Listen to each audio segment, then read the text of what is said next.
Magluto tayo ng crispy ulo. Alright. Saan tayo ng kahoy para makatipid sa gas. Higyan natin ang mga lamas.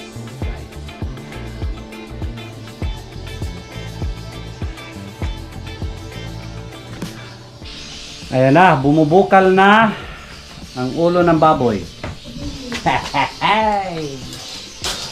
Bumubukal na siya. Ala.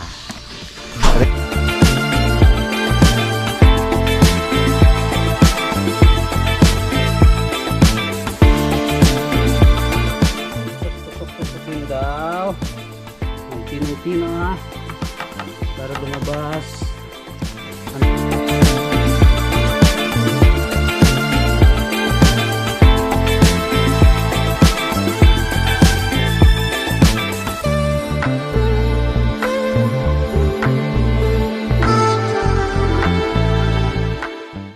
Okay, haunin.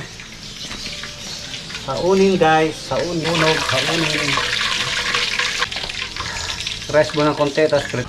Ito na guys, pangalawang prito. Ang crunchy na siya. Ang pogi niya guys. Ayan na, ang pogi-pogi.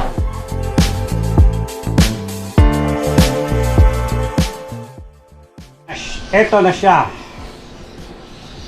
Hiniwa-hiwaan ko guys kasi madugo pa pala. Prinito ko ulit.